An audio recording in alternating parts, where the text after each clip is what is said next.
할렐루야. 우리가 어렵고 힘들 때마다 우리의 짐을 대신 져주시는 그리스도의 은혜를 함께 찬양하기를 소망합니다. 우리가 어려운 상황에 있어 주님께 기도할 때, 간절히 기도할 때, 때론 우리의 상황이 변하지 않아 우리가 좌절하고 실망할 때도 늘 우리 곁에 서서 우리를 격려해 주시는 그 주님의 음성을 듣는다면 우리는 다시 한번 새 힘을 얻어 일어날 수 있을 것입니다. 비록 우리의 육신은 변하지 않는 상황으로 인하여서 지치고 힘들지라도 늘 우리 곁에 계셔서 우리를 위로하시고 우리의 마음을 이해하시며 또 격려하시는 그 주님의 음성을 들음으로 이 시간 우리에게 공급해 주시는 그 독수리와 같은 새 힘으로 다시 한번 주님을 선택할 수 있는 우리 모두가 될 수 있기를 소망합니다. 그리고 주님이 다시 오실 때까지 그 시련의 여정을 주님과 함께 동행함으로 우리가 주님을 다시 만났을 때 우리를 위하여서 가장 좋은 것을 예배해 주신 그 주님을 만날 수 있는 우리 모두가 될 수 있기를 소망합니다. 이 시간 함께 기도하실 때 주님, 이 시간 우리가 부르는 찬양과 말씀을 통하여서 우리를 격려하시고 우리의 마음을 이해하시며 위로하시며 우리를 격려하시는 주님의 음성을 들음으로 우리가 다시 한번 그 믿음의 여정으로 돌이키게 하시고 또 견디게 하셔서 주님을 향하여서 나아가는 우리 교회 되게 하여 주시옵소서. 이 시간 함께 기도하시면서 우리를 예배를 준비하는 시간 갖기를 소망합니다. 함께 기도하시겠습니다.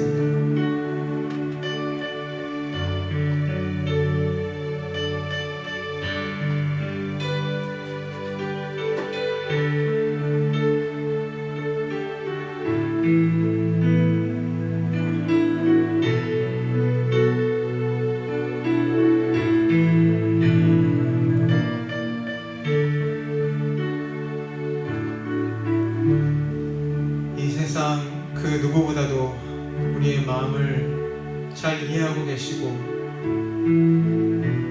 또 알고 계시고 늘 우리 곁에 서서 우리를 위로하고 계시는 주님, 그 주님의 음성을 우리가 외면하지 아니하고 주님의 말씀 가운데서 그 음성을 듣는 귀한 이 시간 되기를 소망합니다. 그리고 그 위로의 음성으로 말미암아 우리의 자신을 도전하는 그 십자가의 길을 우리가 다시 한번 선택하며 견디며 주님을 향하여서 나아가는 우리 모두 되기를 소망하오니 주님 이 시간 우리에게 말씀하실 때 우리가 마음을 열어 겸손한 마음으로 주님의 음성을 듣게 하시고 주님 한 분만으로 만족하며 주님만 사랑하는 우리 모두 되게 하여 주시옵소서. 이 시간도 그렇게 우리 마음 가운데 역사하시는 주님을 찬양합니다. 믿음으로 반응하는 이 시간 되게 하여 주시옵소서. 우리를 그 누구보다 사랑하시며 우리 곁에 계신 예수 그리스도 이름으로 기도드렸습니다. 아멘.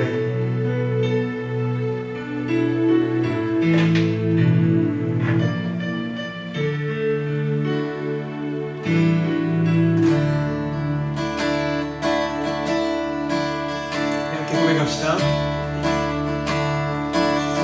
모든 시여 무거운 짐을 주 예수 앞에 다 내리며 근심할 쌓인 날 돌아보사 내 근심 모든 다시 한번 1절 내 모든 시여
무거워질 때 주 예수 앞에 아뢰이면 주께서 친히 날 구해주사 내 대신 짐을 져주신 마음의 시험 서는 죄는 주 예수 앞에 아뢰이면 예수는 나의 능력이 되사 세상을 이기주시네 무거운 짐을 나 홀로 지고 견디다 못해 쓰러질 때 불쌍히 여겨 구원해주는 은혜의 주님 무거운 짐을 나 홀로 지고 견디다 못해 쓰러질 때 불쌍히 여겨 구원해주는 은혜의 주님 마지막으로 다시 한번 무거운 짐을 나 홀로 지고 견디다 못해 쓰러질 때 불쌍히 여겨 구원해주는 은혜의 주님 오신 예수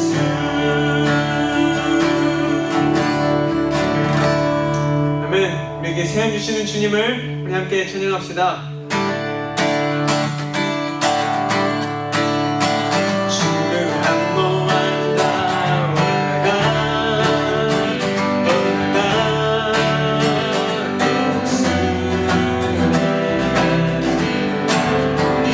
주를 보한다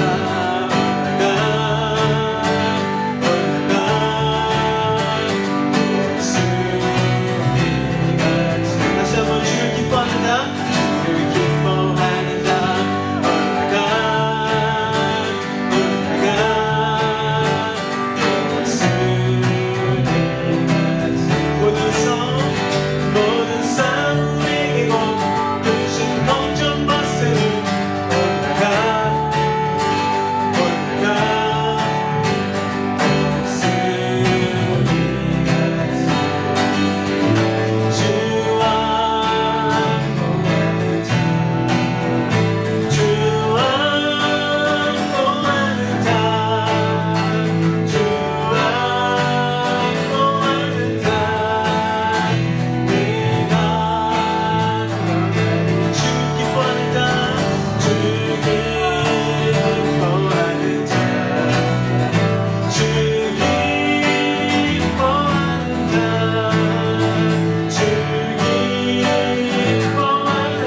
길 따르라 의의 길을 세계 만민의 참된 길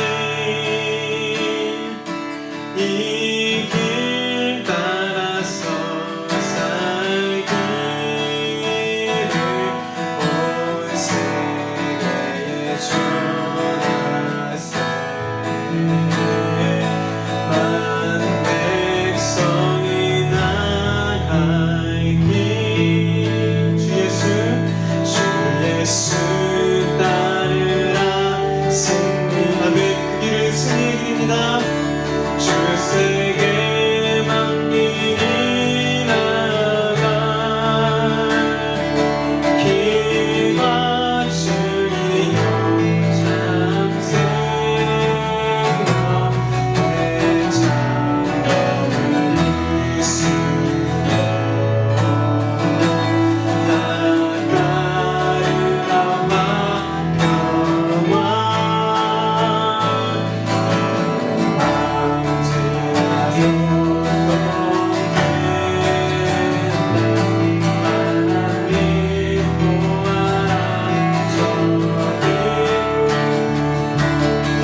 오늘 우리에게 주시는 말씀은 갈라디아서 6장 1절로 5절 말씀입니다. 형제들아, 사람이 만일 무슨 범죄한 일이 드러나거든 신령한 너희는 온유한 심령으로 그러한 자를 바로잡고 너 자신을 살펴보아 너도 시험을 받을까 두려워하라. 너희가 짐을 서로 지라. 그리하여 그리스도의 법을 성취하라. 만일 누가 아무것도 되지 못하고 된 줄로 생각하면 스스로 속임이라. 각각 자기의 일을 살피라. 그리하면 자랑할 것이 자기에게는 있어도 남에게는 있지 아니하리니 각각 자기의 짐을 질 것이라. 아멘. 할렐루야. 주님의 이름으로 인사드립니다. 7월 넷째 주 주일을 맞이해서 하나님의 은혜와 평강이 항상 함께하기를 간절히 소망합니다. 오늘은 이 갈라디아서 6장 1절에서 5절의 말씀을 본문으로 각자 맡겨진 짐들이 있습니다라는 제목으로 하나님 말씀을 증거하도록 하겠습니다.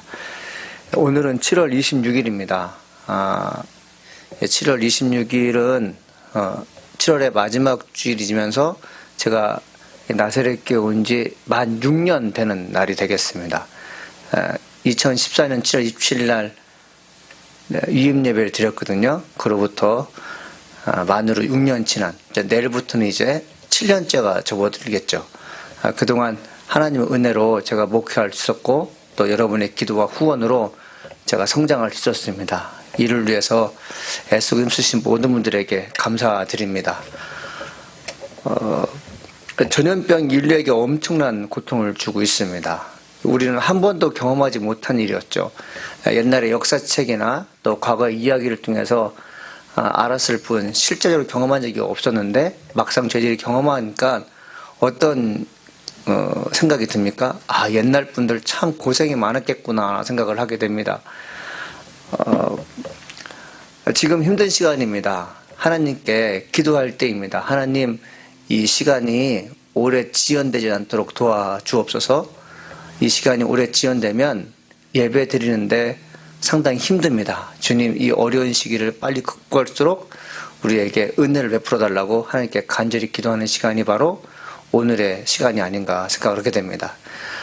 제가 이제 어느 책을 읽다가 역병, 패스트, 이런 역병, 패스트 같은 자연적 재앙을 통해서 사람들이 얼마나 죽었는가에 대해서 이렇게 한번 알게 되는 사건이 있었습니다.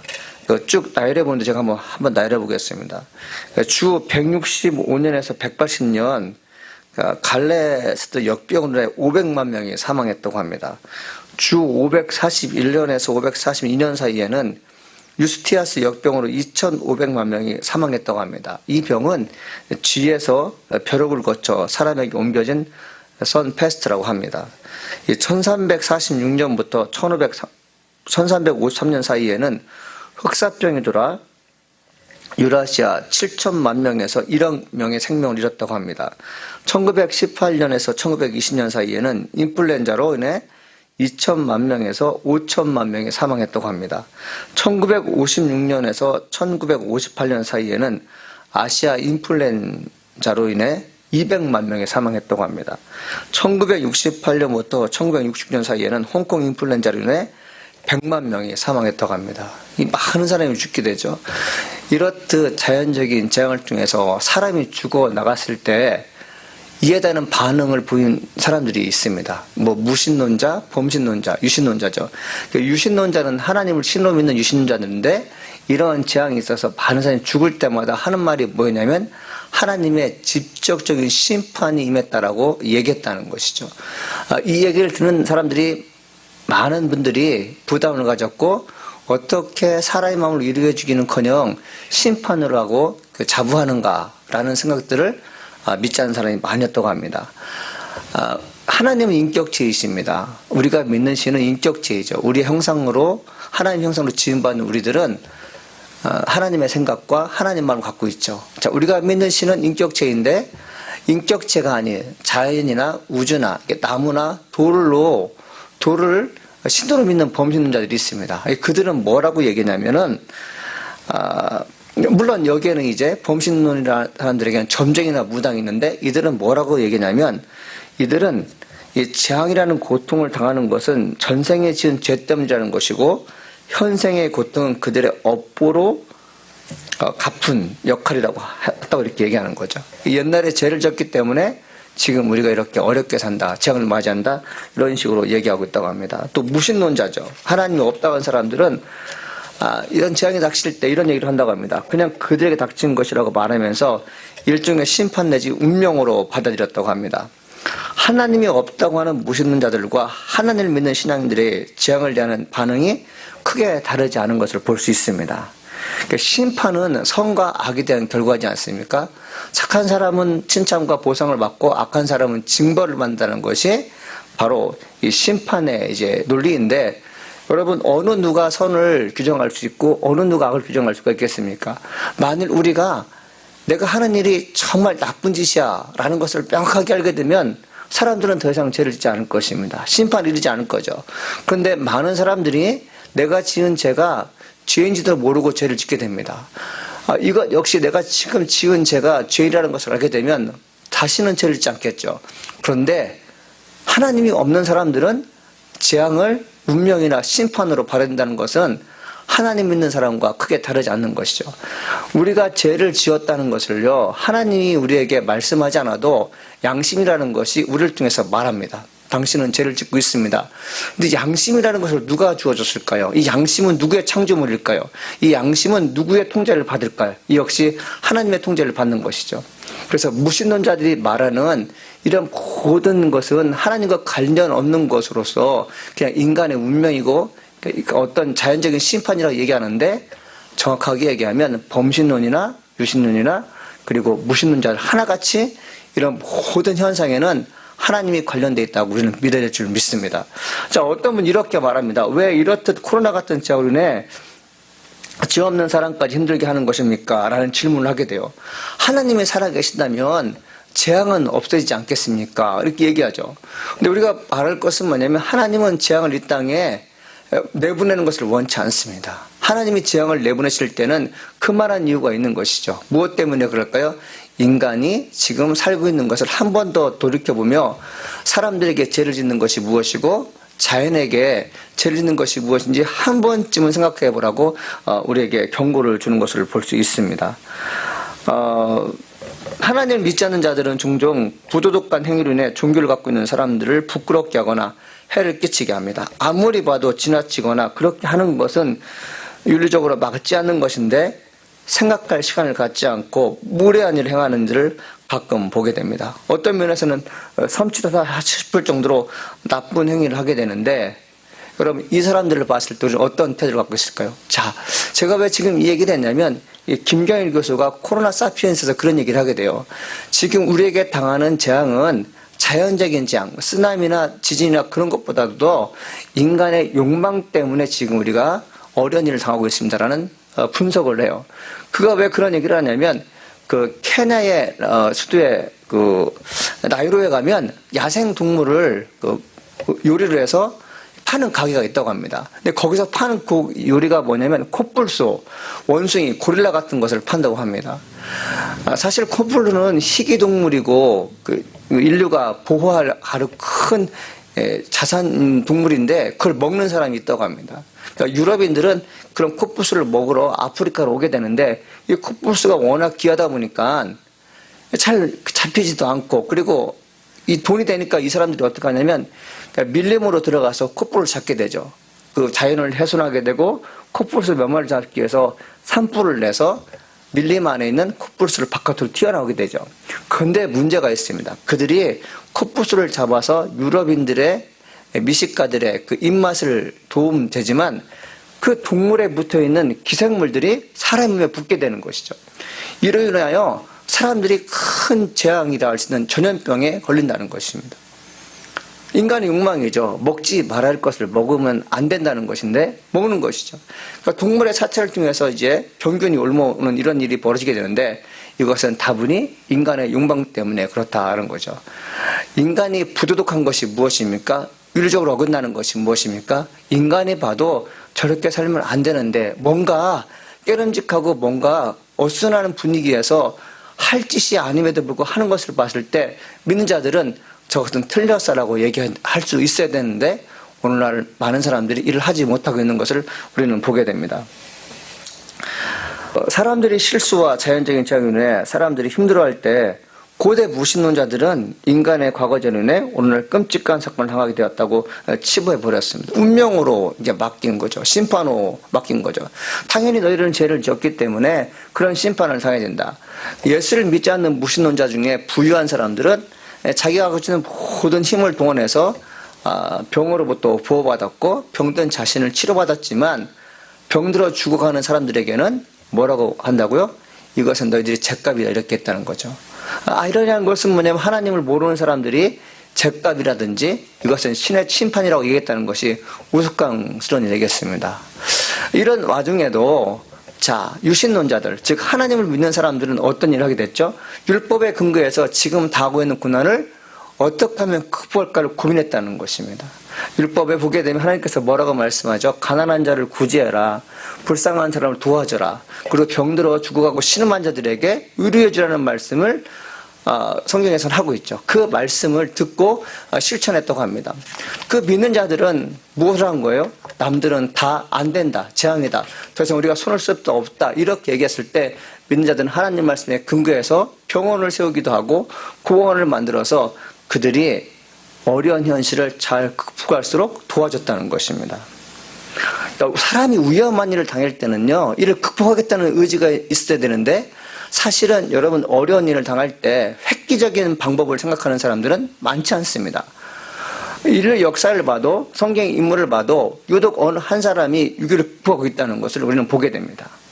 어느 특정한 사람이 하나님의 능력에 힘부어서 계시를 받아서 이를 해결하죠. 다윗을 같은 경우도 그렇고 다니엘도 그렇고 요셉도 그렇고 어떤 민족의 위기가 있을 때 어느 한 사람이 그 일을 극복하는 것을 우리는 보게 됩니다.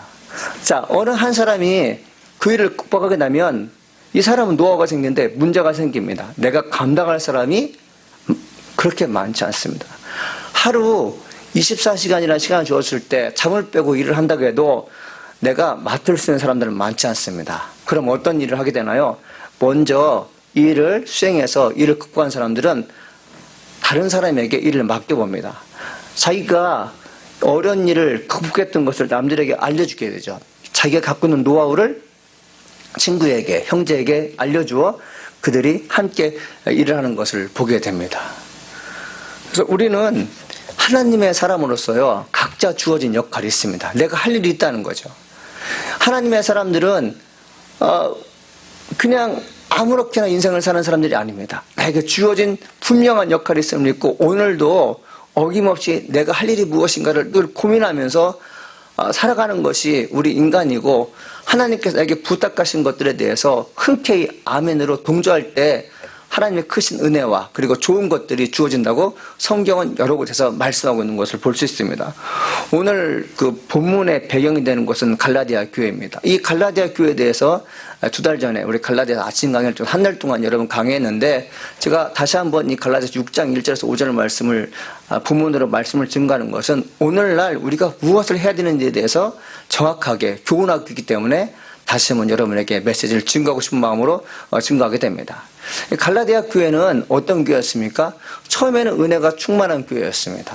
이 갈라디아 교회는 바울이 몸이 아픈 상태에서 그 지역에 갔을 때 그쪽에 있는 갈라디아 성도들이 원주민들이 바울을 받아들였죠. 바울은 복음을 증거할 수 없는 힘든 상황이었지만 그들이 바울을 친절하게 맞아주었고 바울이 증거하는 복음을 잘 받아들여서 어렵지 않게 그 교회가 설립된 것을 볼 수 있습니다. 근데 여러분들 마음이 아픈 것이 뭐냐면 바울이 그곳을 떠나서 다른 지역에 있을 때 좋지 않는 소식이 들려집니다. 불편한 소식이 들려져요. 성경에서는 갈라디아 3장 3절에 뭐라고 말씀하시냐면 어리석다. 이 사람들이 성령으로 시작했다가 육신으로 마쳤다고 돼 있어요. 하나님 믿는 사람들은 육신으로 시작했다가 성령으로 마치는 사람이 되어야 됩니다. 그 예수를 믿지 않기 때는 다 육신으로 살게 되잖아요. 하나님 모르기 때문에 그냥 영도 혼도 알지 못하기 때문에 세상 굴러간 대로 먹고 싶은 거 먹고 하고 싶은 거 하고 그리고 육체의 정욕을 이길 수 없을 때는 그냥 그것을 해소하는 것으로 만족하며 살게 됩니다.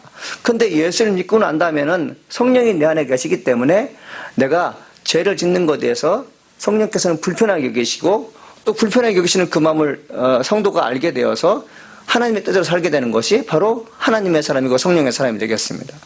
근데 이 갈라디아 사람들은 어떤 일이 벌어지게 됩니까? 성령으로 시작했다 육신으로 마치게 되는 것을 보게 돼요. 성령으로 시작했다 육신으로 마치게 되는 것은 어떤 의미인 것입니까? 예수를 알다가 모르는 삶을 살게 되고요. 신앙생활을 잘하다가 마지막에 가서 예수를 버리게 되고 결국 지옥문을 향하여 달려가는 그들의 모습을 보게 되는 것이죠. 바울이 이를 보고 참 가슴이 아팠습니다.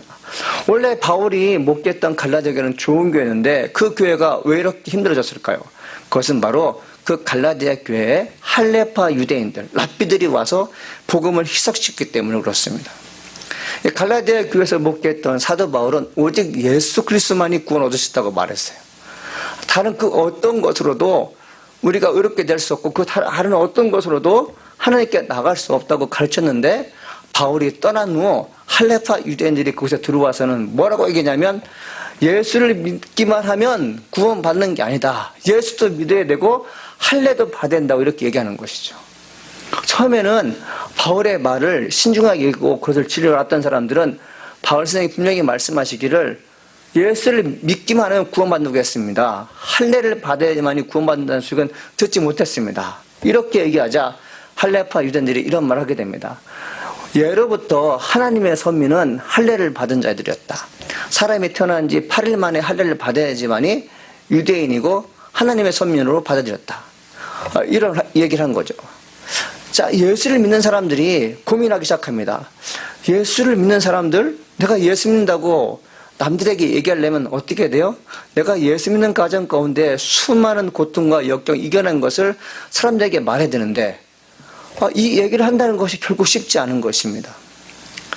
예수 믿는다는 거 핍박을 교마에 받는 것인데 예수 믿는 것 때문에 핍박받는 것을 누가 좋아하겠습니까? 그런데 하나님의 선민이 되는 것, 하나님 나라로 갈 수 있는 방법 중에 하나가 뭐라고 말하는 것입니까? 율법에 의하면 할례를 받아야만이 하나님의 사람이 될 수 있다. 이것은 뭐냐면 타협하는 것이에요. 이것은 무엇입니까? 하나님을 적당히 해도 된다는 그런 의식을 심어주는 미혹의 영이 들어온 것입니다. 예수 믿고 구원 받은 다음에 보이지 않는 곳에서 정말 열심히 살지 않아도 이제는 내가 하나님의 사람인 것을 무엇으로 드러내는 것입니까? 할례 받았기 때문에 자유롭게 내가 예수 믿는 것을 말하는 것이죠. 그러니까 육체가 예수 믿는 것을 증거하는 거죠. 마음을 다하여 힘을 다하여 하나님 섬긴 일을 하지 않아도 내가 예수 믿는 사람이라고 무엇을 통해서 표현하는 것입니까? 할례를 통해서 표현하는 것이죠. 그런데 놀라운 것은 뭐냐면 예수 그리스도만이 유일한 생명의 길입니다라고 가르쳤던 그 당시의 성도들과 달리 할례를 받아야지만 구원을 받을 수 있다라는 말을 듣고 난 다음에 교회가 점점점 무너지기 시작했어요. 성령을 시작했던 교회가 육체로 마치는 그런 일이 벌어지게 되죠.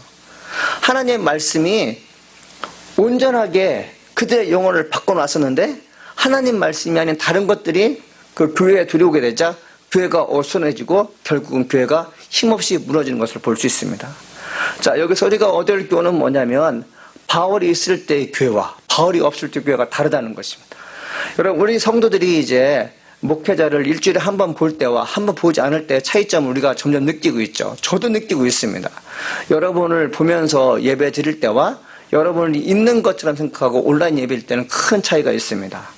한 사람 한 사람 생각하면서 말씀을 증거할 때와 또 그냥 눈으로 보면서 말씀을 증거할 때 피드백이 되고 그 다음에 대면 예배 드릴 때는 마음이 참 홀가분한데 사람이 없는 상태에서 말씀을 증거할 때면 불안하기도 하고 어딘가 모르게 어색한 것 같고 어딘가 쇼하는 것 같은 느낌 받을 때가 한두 번이 아닙니다. 바울이 목회했던 갈라디아 교회는 바울이 떠났을 때 문제가 생겼던 것처럼 우리도 마찬가지입니다. 우리가 이 온라인 예배 그리고 교회를 떠나서 홀로 신앙생활을 했다고 자부하지만 이 땅에 속한 그 어느 누구도 우리는 예수 그리스도 없이는 신앙생활을 온전히 할 수 없습니다. 양이 목자가 필요하듯이 성도는 목회자가 필요하고 목회자가 언제 힘이 생깁니까? 사랑하는 성도가 있을 때 힘이 생기는 것입니다. 목회자가 존재하는 이유는 바로 성도가 있기 때문에 존재하는 것이죠. 성도가 눈에 보이고 성도가 곁에 있을 때 그들의 부족함을 알아서 말씀을 증거하는 것이고 기도할 때 내가 즉 목회자가 힘이 생기는 것을 우리는 알게 됩니다. 자, 우리가 지금 이거 알 것이 뭐냐면 이렇듯 지금 갈라디아 교회가 어려운 문제에 봉착되어 있는 것입니다. 하나님 말씀을 온전히 증거하지 못하는 이단 세력들이 그곳에 찾아와서는 교회를 휘집어 놓고 갈등을 만들어 놓고 혼동성에 빠져났을 때 사도 바울이 그들에게 교훈합니다. 어떻게 교훈할까요? 이 문제를 어떻게 해결할까를 고민하는데 자, 첫 번째가 무엇이냐면 온유한 심정으로 가르치라 이렇게 되어 있습니다. 갈라디아서 6장 1절에 보니까 형제들아 사람이 만일 무슨 범죄한 일이 드러나거든 신령한 너희는 온유한 심정으로 그러한 자를 바로잡고 너 자신을 살펴 너도 시험 받을까 두려워하라 이렇게 되어 있어요. 범죄한 일이 드러난 사람들이 누구라고 되어 있습니까? 형제라고 기록되어 있어요.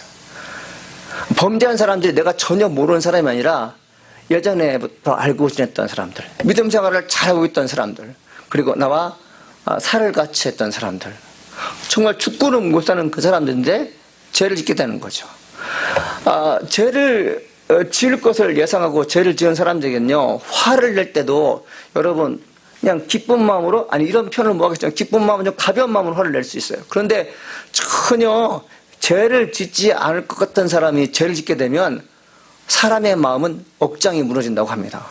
제가 저럴 리가 없는데 왜 제가 저런 일을 했을까? 아니야.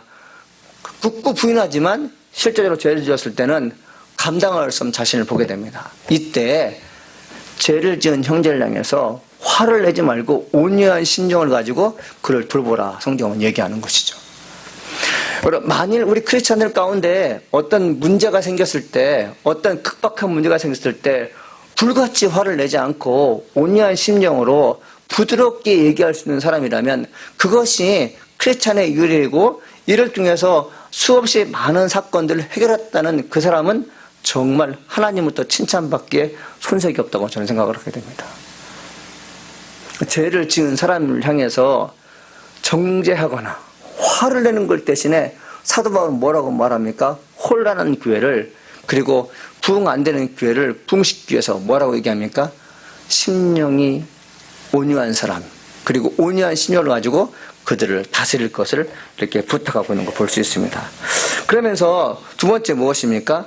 타인의 도움이 필요하다는 것을 알려주라고 얘기하고 있어요. 2절에 보니까 이렇게 써 있습니다. 너희가 짐을 서로 지라. 그리하면 그리스도의 법을 성취하라. 이렇게 되어 있죠. 서로 짐을 지라는 것은 무엇일까요? 홀로 짐을 질 수 없는 일들이 있기 때문에 그렇습니다. 혼자 무거운 짐을 지를 수 없을 때는 누군가 도움을 청하잖아요.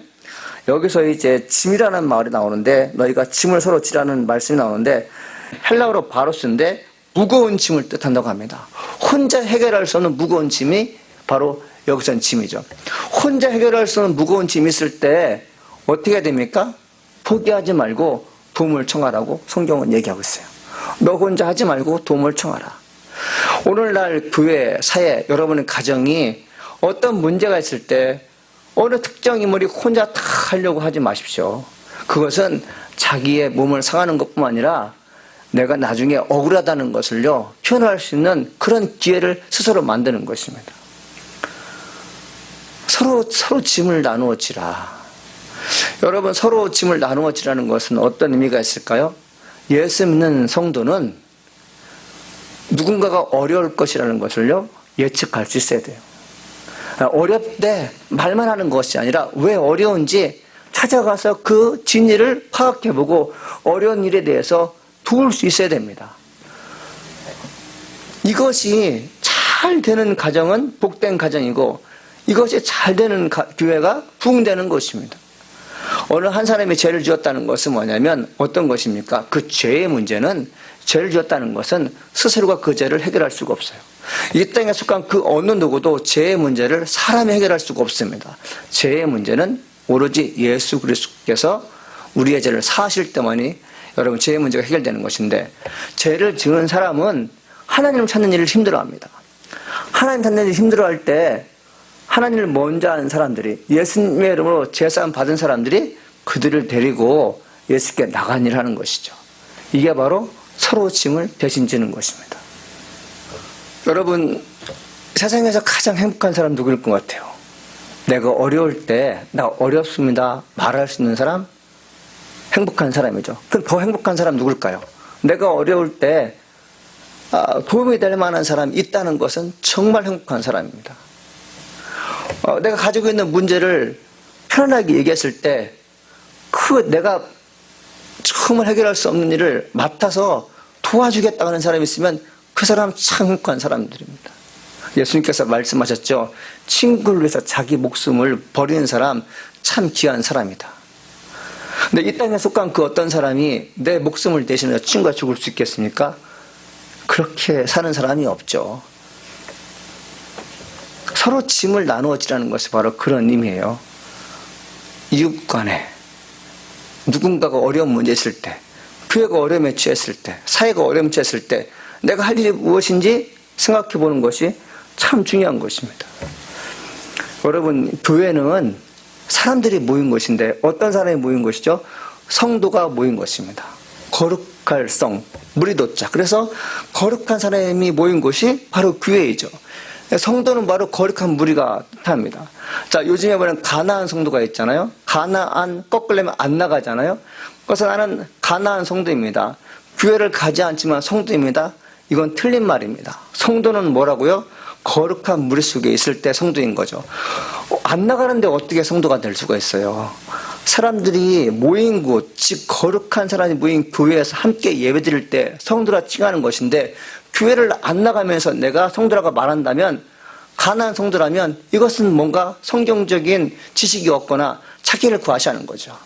여러분 주변에 어떤 사람이 나는 교회 안 나가요, 그렇지만 성도예요, 그렇지만 신자예요, 그렇지만 예수 믿어요, 이렇게 말하는 사람들은 실제적으로 하나님을 만나는 경험이 일체 없거나 하나님을 향한 열정과 그리고 자기가 가진 은사를 주님께 헌신하고자 하는 마음이 없다고 단정 지을 수도 있습니다. 성도는 뭐라고요? 거룩한 무리예요. 거룩한 사람들이 모인 곳이 바로 성도라 칭하는 것이죠. 나 하나가 성도가 아니라 모인 사람들이 모일 때 성도라는 것이죠. 거룩한 무리가 모인 곳이 성도이고, 교회는 바로 거룩한 무리가 모인 곳으로서 서로의 연약함을 돕는 것, 서로의 짐을 나눠지는 것이 바로 교회라는 것을 여러분 다시 한번 생각해야 됩니다.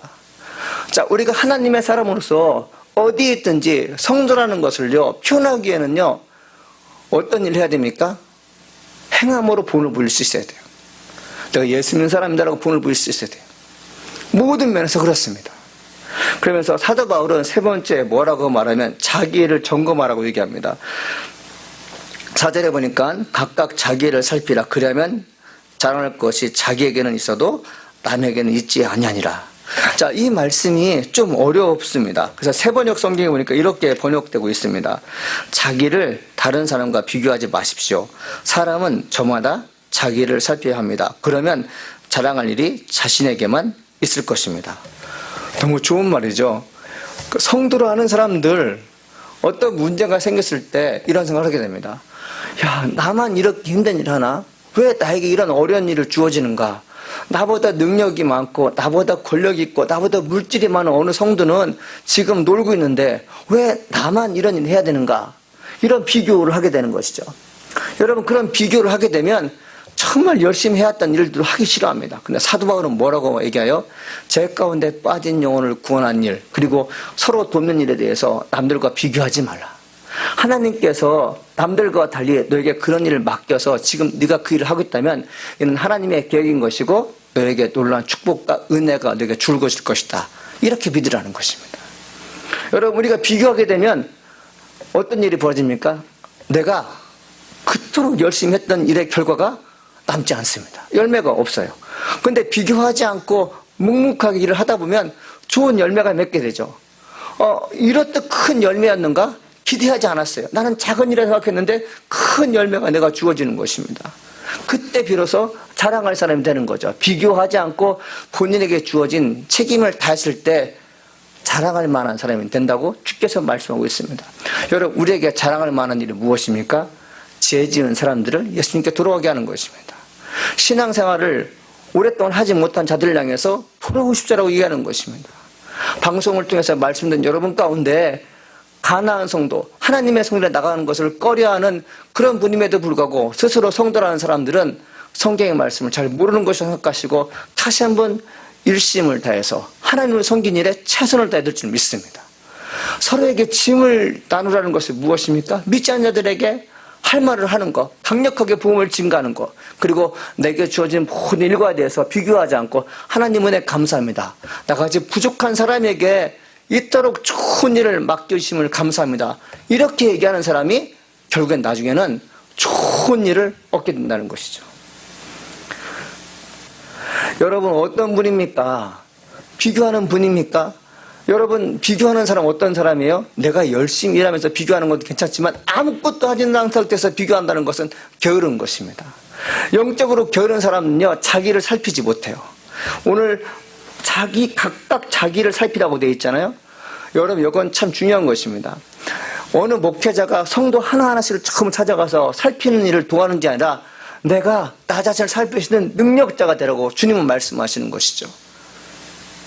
말세가 되면서 세상이 어려워지면서 사람들은 누구로부터 간섭받거나 누구로부터 교훈을 듣거나 심지어 누구로부터 하나님 말씀 듣는 것을 싫어하는 시대가 되었습니다. 그러나 성경은 뭐라고 말씀하시는가 하면 각각 자기를 살피라는 것이에요. 나를 좀 한번 봐라. 내가 지금 어떤 위치에서 살아가고 있느냐. 진짜 내가 오늘 재앙이 내게 임했을 때, 어려운 일을 당했을 때, 죽음이 임박했을 때 나는 끄떡없이 주님, 나는 주님의 영광 안에 살 수 있습니다. 나는 이제 주님 나라에 갈 수 있습니다라고 말할 수 있는 자신인가를 살피라는 것입니다. 여러분, 이 모양 저 모양으로 다 쉬운 일을 택하는 그런 성도가 아니라 내게 주어진 어려운 문제를 쓱 보겠다는 담대함을 가지고 사는 것이 우리의 소임이고 우리가 할 일입니다. 마지막으로 자기의 짐을 질 것을 말하고 있어요. 세 번째는 자기를 살피는 것과 연관되어 있는 것인데, 자기를 살피는 것과 자기 짐을 지는 것은 무슨 관련이 있을까요? 사람은 저마다 자기 일에 책임을 져야 한다는 뜻이 여기에 있습니다. 5절 말씀이죠. 5절 보니까 각각 자기의 짐을 질 것이요, 4절은 각각 자기를 살필 것이요, 5절은 각각 자기의 짐을 질 것이요. 자기를 살피는 사람들은요, 내가 져야 할 짐이 무엇인지 알게 됩니다. 바울은 어려움에 처한 교회를 향해서 뭐라고 말씀하고 있는가 하면, 먼저 된 자들, 신령한 자들, 그들에게 말하는 것이 무엇입니까? 자기의 짐을 지라고 성경은 얘기하고 있어요. 자, 아까 어디죠? 2절에 나와 있는 너희가 짐을 서로 지라. 여기서 짐은 헬라어로 이제 이 바로스인데 무거운 짐이라고 돼 있잖아요. 그런데 5절에 나와 있는 각각 자기의 짐을 질 것이어서 여기서 각각 자기의 짐은 뭐냐면 헬라어로 이 포르티오로서 사람이 질 수 있는 짐꾸러미에 해당된다고 합니다. 자기가 질 수 있는 짐이죠. 그러니까 연령과 능력과 그리고 어떤 신체 조건에 맞춰서 자기가 질 수 있는 짐이 있어요. 학생에게는 책가방이 필요합니다. 회사원에게는 서류 가방이 필요해요. 목수에게는 연장통이 필요해요. 자, 이것처럼 하나님 있는 사람들은 내가 해야 할 일이 있어요. 내가 책임져야 할 일이 있습니다. 만약 학생이 책가방 듣는 것을요 싫어하고, 그리고 회사원이 서류 가방 듣는 것을 싫어하고, 목수가 연장통 매는 것을 싫어하면 그 사람은 결과가 뻔합니다. 여러분 가운데, 누군 가운데 하나님께서 분명히 맡긴 책임이 있음에도 불구하고 회피하는 것은, 여러분 이것은 죄이고 이것은 어떤 일도 할 수가 없는 사람이 되는 것이죠. 내게 맡긴 것이 있어요. 각각 자기의 주어진 짐을 지라. 사랑하는 여러분 교회에서 여러분의 주어진 짐이 무엇입니까? 여러분 짐이 무엇이에요? 한번 생각해 본 적 있습니까? 하나님께서 나에게 하라고 하는 짐이 있다. 책임감이 있다. 내가 져야 할 짐을 지지 않을 때 다른 사람이 그것을 백업하기 위해서 애쓰는 일이 반복되게 되면 그 단체는, 그 모임의 공동체는 스스럼없이 무너지는 것이죠. 사랑하는 여러분, 여러분이 가지고 있는 짐이 있어요. 충분히 들을 수 있는 짐이 있어요. 그 짐을요, 이젠 들으십시오. 그것이 살 수 있는 길이에요.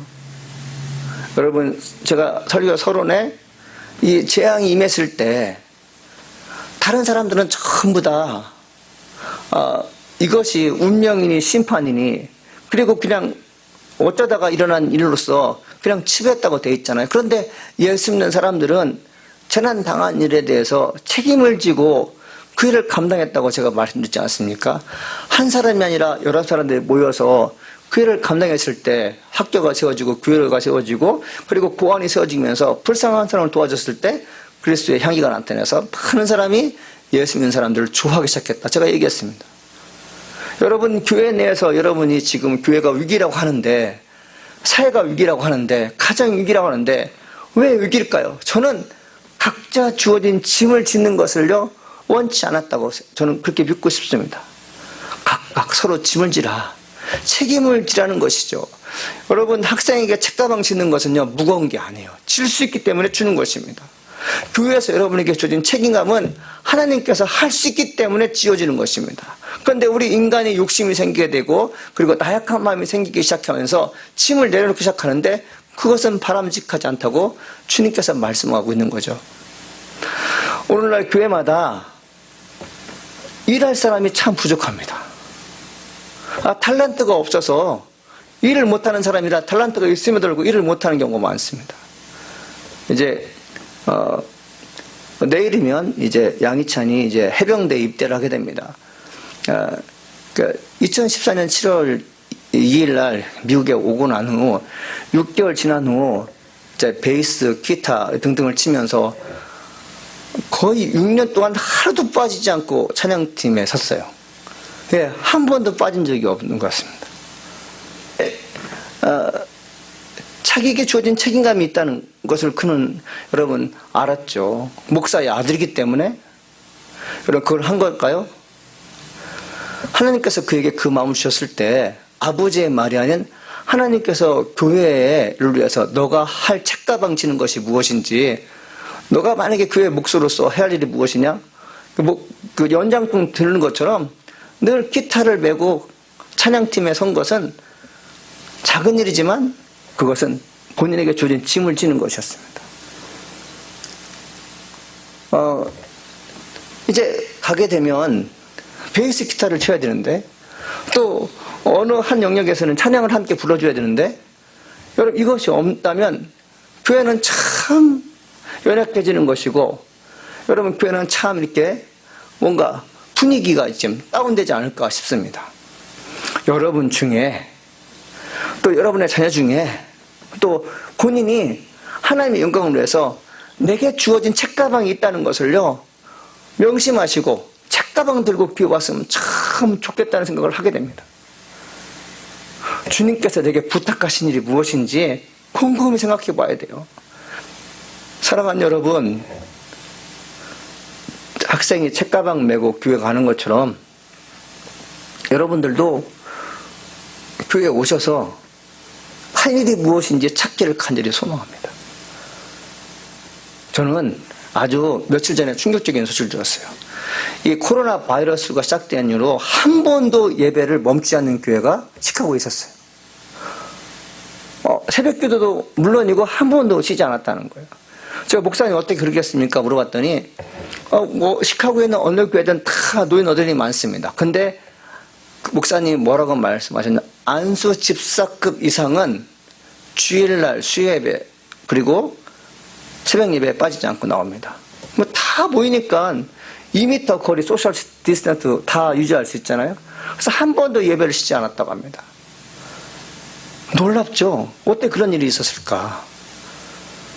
여러분 조사에 의하면 교회에 다니는 사람 10만 명당 코로나 바이러스 걸리는 0.2%였다며. 0.2%.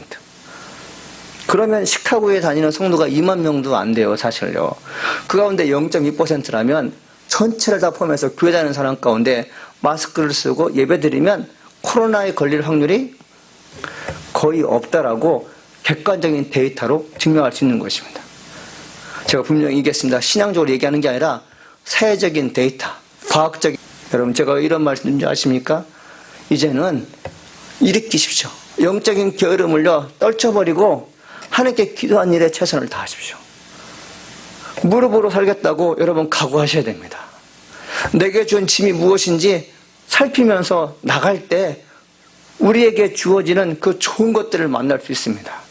여기서 게으름과 나태함으로 하나님을 하지 않을 것처럼 생활하는 게 아니라 최선을 다해서 주의를 도모한 자들에게 하나님의 평강과 위로와 그리고 내게 필요한 모든 것들, 그리고 내가 그토록 원했던 것이 선물로 주어질 줄 믿습니다. 기도하시겠습니다. 내가 풍성하신 하나님 아버지 감사합니다. 오늘도 우리에게 하나님 말씀 주시니 감사드립니다. 주님, 내가 할 수 있는 일을 할 수 있게 도와주옵소서. 또 하나님, 내가 주어진 일을 잘 감당할 수 있도록 도와주시옵소서. 하나님, 힘들고 어려운 시절일수록 하나님께 매달리면서 간절히 기도하는 신령한 하나님의 일꾼들 될수록 도와주시옵소서. 예수 그리스도의 말씀을 듣고 사는 하나님의 사람으로서 마땅히 해야 할 일과 그리고 마땅히 책임져야 할 것들이 있습니다. 그것을 기억하며 행함으로 옮길 수 있는 존귀한 자들 될수록 도와주시옵소서. 예수님의 이름으로 기도합니다. 아멘. 이 시간은 광고 시간입니다. 복되고 귀한 주를 허락하신 하나님께 감사를 드립니다. 저희가 이제 당분간 온라인 예배를 계속 드릴 것입니다. 이제 때가 되면 온라인 예배, 대면 예배, 사람이 모이든 안 모이든 주일날 스트림으로 라이브로 즉 생방송으로 이 방송할 수 있는 기회를 제가 만들어 보려고 지금 생각하고 있습니다. 양희찬 군이 이제 내일 군 입대합니다. 입영 일자는 7월 27일인데 오늘 예배 마친 후 2시에 가게 됩니다. 여러분 그 군생활 잘할 수 있도록 몸도 마음도 영혼도 건강에 보존될 수 있도록 기도해 주시면 참 감사하겠습니다. 네 번째는 찬양팀에서 기도를 부탁드립니다. 함께 동역할 수 있는 사람이 있으면 좋겠습니다. 뭐 기타나 찬양으로 봉사할 분이 있으면 참 좋겠습니다. 책가방 함께 매일 수 있는 기업분들에게 아주 소망합니다. 새벽 기도가 이제 재개되었는데 여러분 함께 기도할 수 있기를 소망합니다. 뭐 멀리 계신 분들은 이제 못 드리지만 가까이 계신 분들은 들리셨으면 좋겠고 또 원하는 분들은 나와 함께 예배드리기 간절히 소망합니다. 다른 말씀 없으시면 우리 헌금 특송하시면서 준비하신 예물 주님께 드리겠습니다. 우리 함께 헌금하시면서 우리 찬양으로 고백하는 시간 갖기를 소망합니다. 우리 함께 찬양 고백하시면서 헌금하기를 소망합니다.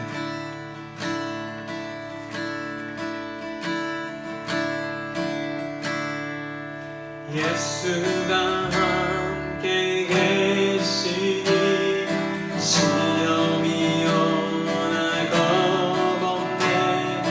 기쁨의 근원 되시는 예수를 위해 삽시다. 이 세상 사는 노년에 주님을 전하면서 무한한 돈 다 주시는 예수를 위해 삽시다. 날마다 주를 섬기며 언제나 주를 기리고 그 사랑 안에 살면서 딴 길로 가지 이 세상 친구 없어도 예수는 나의 친구네. 우리 아이를 버리고 예수를 위해 주께서 심판하실 때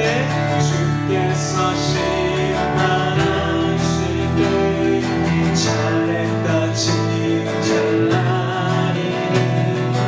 이러한 상급 받도록 예수를 위해 날마다 주를 섬기며 언제나 주를 기리고 그 사랑 안에 살면서 딴 길로 가지 날마다 주를 섬기며 날마다 주를 섬기며 언제나 주를 기리고 그 사랑 안에 살면서 딴 길로 가지 맙시다. 아멘. 우리 헌금 기도하겠습니다. 하나님 아버지 감사합니다. 저희들이 하나님께 귀한 예물을 드립니다. 이 헌금 드리는 것도 나를 살피는 것이고 내가 하나님의 영광을 위해서 할 일이 무엇인지 아는 사람이 헌금을 하게 됩니다. 주님, 마음을 모아 힘을 모아 하나님을 사랑하는 마음을 표현하는 하나님 주의 백성들에게 한량없는 축복을 허락하여 주시옵소서. 능치 못할 일이 없다는 것을 하나님 발견하게 도와주시옵소서. 힘들고 어려운 시절에 내가 복을 받게 도와주시고 힘들고 어려운 시절에 하나님 도움이 되는 그런 존귀한 인생 될수록 도와주실 줄 믿습니다. 하나님 살아가면서 늘 불쌍히 여김받는 자가 아니라 불쌍한 사람을 도와주는 저에게 성도가 될수록 하나님 축복하여 주실 줄 믿습니다. 하나님 감사합니다. 예수님의 이름으로 기도합니다. 아멘. 지금은 우리 구주 예수 그리스도와 하나님의 크신 사랑이 하나님의 영광을 위해 또 자기 짐을 지기로 마음먹는 나사렛교회 모든 성도 머리 위에 지금부터 영원히 함께 하시기를 간절히 축원하나이다. 아멘.